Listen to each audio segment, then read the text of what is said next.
Prior to the Battle of the Greasy Grass, my great-great-grandfather, whose name was Hunkpapa, didn't agree with a chief who wanted to make peace. He didn't agree with that. So he left with his family and he joined Sitting Bull. And my family was at the Battle of the Greasy Grass. His name is on that Indian monument.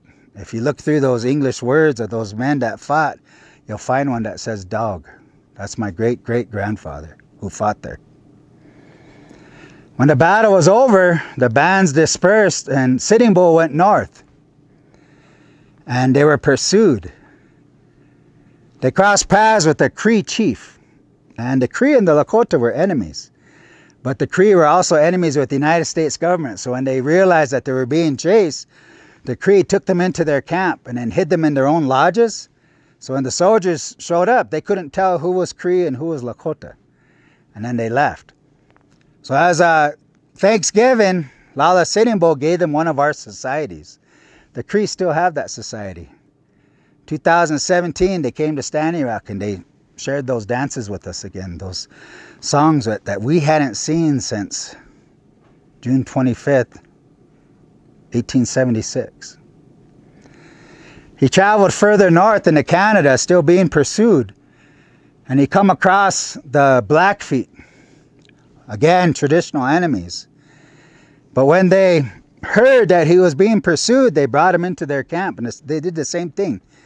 When the soldiers and the Mounties showed up, they couldn't tell who was who. So they ended up leaving him. So again, to give thanks, Lala Sitting Bull gave them another one of our societies. They still have that.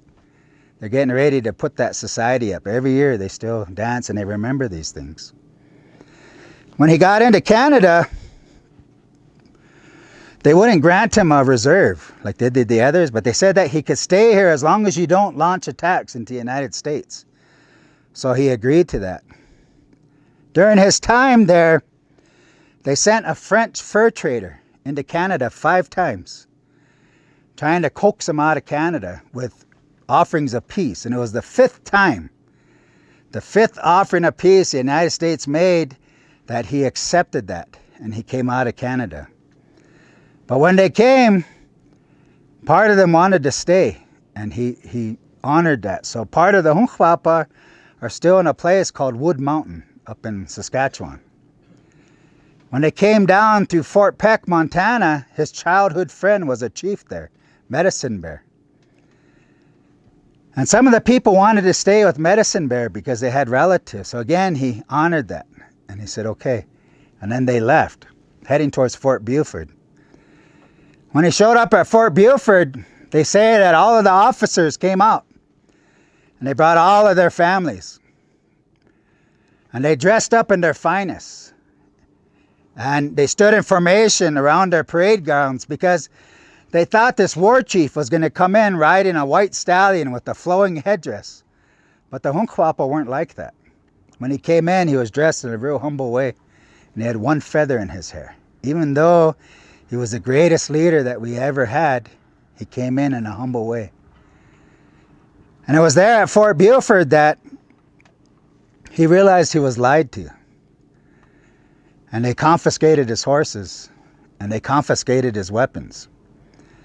That story they tell about that event, though, isn't true. They say that Sitting Bull, through his son, offered his rifle to that post commander saying, I want to be known as the last Lakota to give up his weapon. That's not true.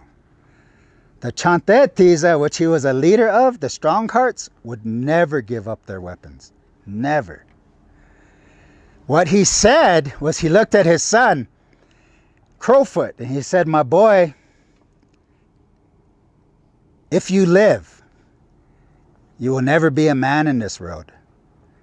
Because you can never own a gun and you can never own a pony. That's what he said to his son. When they ushered him to the river boats and he realized what was happening, he was going to fight. But his daughter came and put her arm in his. And he couldn't get himself to put her in danger. So he despaired and he started singing. He was known as a great song maker. And he starts singing, and the words of that song translates to, I used to be a warrior. And I went anywhere in this country. And now I can no longer live like that. He knew a change was coming. If you go to Fort Buford, they're going to have historical displays saying the Lakota showed up with 14 horses. And that's not true. The Lakota were wealthy, beyond belief.